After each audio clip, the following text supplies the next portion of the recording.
quelque chose doit remplacer les gouvernements et le pouvoir privé me semble l'entité adéquate pour le faire. Ces mots confiés par David Rockefeller au magazine américain Newsweek le 1er février 1999 fournissent la clé pour comprendre ce qui se passe depuis une trentaine d'années et qu'on appelle mondialisation néolibérale. Déléguer au secteur privé la maîtrise des choix ou, pour l'exprimer à la manière pudique des journaux comme Le Monde ou Les Échos, redéfinir le périmètre de l'État. C'est l'objectif du patronat et des milieux financiers. Raoul Marc Génard.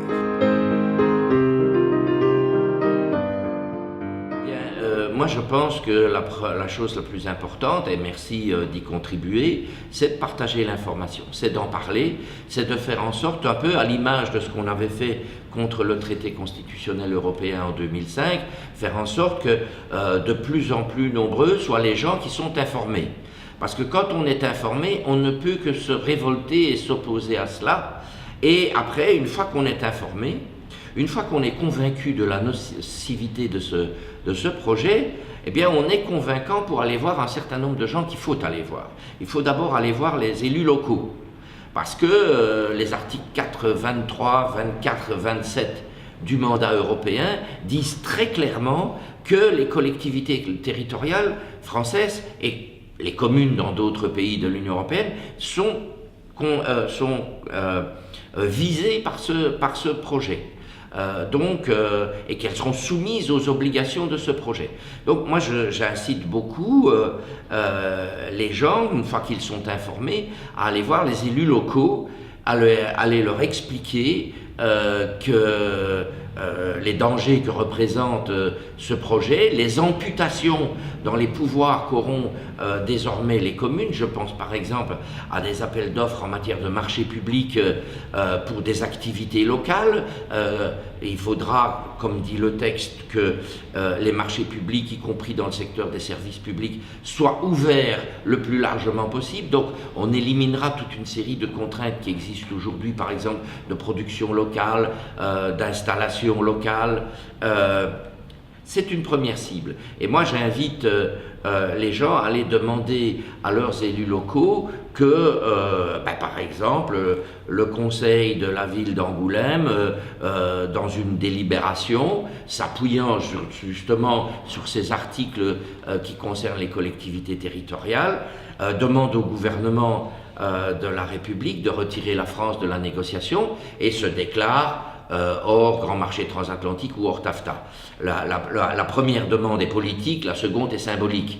Mais que si on peut arriver par exemple à la fin de l'an prochain, puisque c'est la fin de l'an prochain qui est considérée généralement comme le terme de la négociation, à ce que des milliers de collectivités territoriales en France aient demandé au gouvernement de retirer la France de la négociation, un peu comme M. Jospin en 1998 avait retiré la France de la négociation de l'accord multilatéral sur l'investissement, l'AMI, qui est d'ailleurs de retour dans le TAFTA, eh bien ça aura un poids considérable.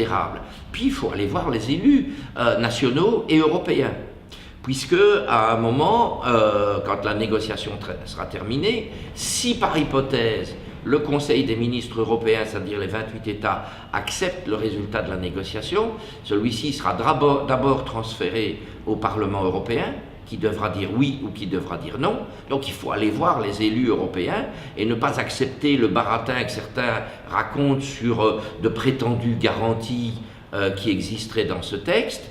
Et puis il faut aussi aller voir les parlementaires nationaux, parce que plusieurs États, plusieurs gouvernements exigent que les parlements nationaux aient leur mot à dire dans cette affaire, notamment l'Allemagne, la France, la Belgique, le Grand-Duché de Luxembourg se sont exprimés sur leur souhait, sur leur volonté que ce traité, pour être ratifié, soit aussi ratifié, pour ce qui nous concerne, par l'Assemblée nationale.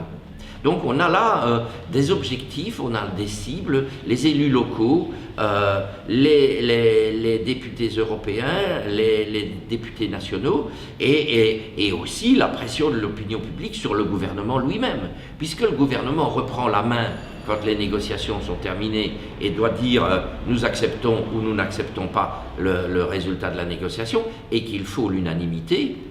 Donc il y a là aussi une cible. Je dirais qu'il y a de multiples possibilités de faire en sorte que cette bataille qu'il faut engager et qui est dès à présent engagée, nous puissions la gagner.